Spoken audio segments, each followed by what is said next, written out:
Chaque jour, Charles et Carole vous présentent la leçon de l'école du sabbat.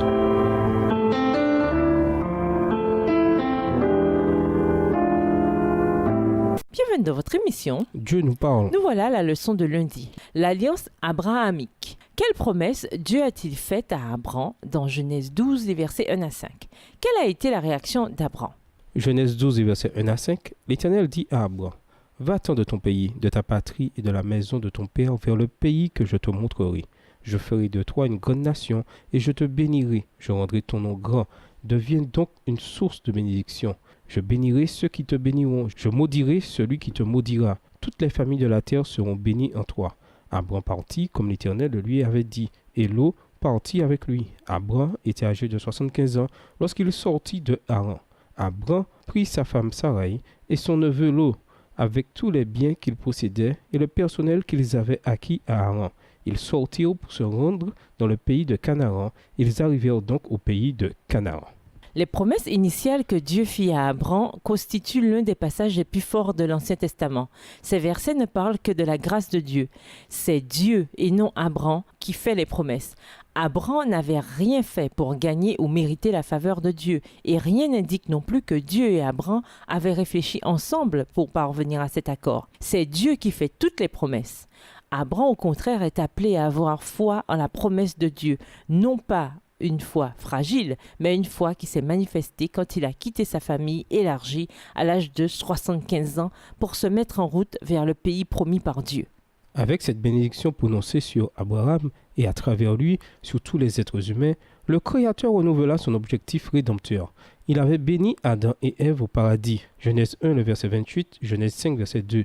Puis il avait béni Noé et ses fils après le déluge. Genèse 9, verset 1. Ainsi, Dieu clarifiait sa première promesse d'un rédempteur qui rachèterait l'humanité, détruirait le mal et restaurerait le paradis. Genèse 3, verset 15. Dieu confirma sa promesse de bénir toutes les nations dans sa main tendue universelle. Après 10 ans à attendre la naissance du fils promis, quelles questions Abraham avait-il sur la promesse de Dieu? Lisons Genèse 15, versets 1 à 6. Genèse 15, versets 1 à 6. Après ces événements, la parole de l'Éternel fut adressée à Abraham dans une vision en ces termes. « Sois sans crainte, Abraham, je suis moi-même ton bouclier et ta récompense sera très grande. » Abraham répondit, « Seigneur Éternel, que me donnerais-tu? Je m'en vais sans enfant, et l'héritier de ma maison, c'est Eliezer de Damas. » Il ajouta, « Tu ne m'as pas donné de descendance, et celui qui est né dans ma maison sera mon héritier. » Mais l'Éternel lui adressa la parole et dit, « Ce n'est pas lui qui sera ton héritier, mais bien celui qui sortira de tes entrailles qui sera ton héritier. » Il le mena dehors et dit, « Contemple donc le ciel et compte les étoiles. Si tu peux les compter, » il ajouta, « Telle sera ta descendance. » Abraham crut en l'Éternel qui le lui compta comme justice.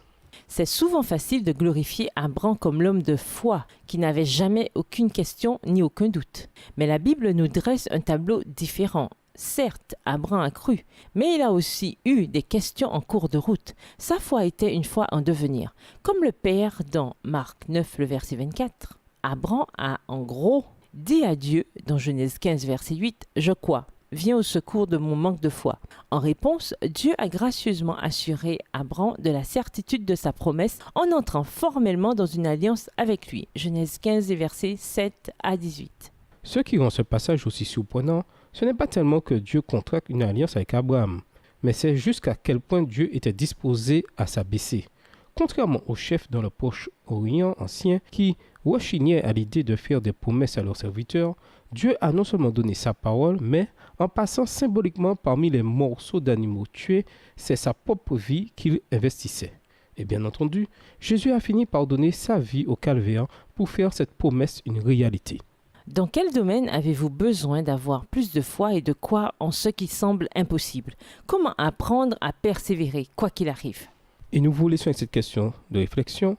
Avez-vous déjà découvert que ce que vous croyez et partagiez était contraire à ce que la Bible enseigne?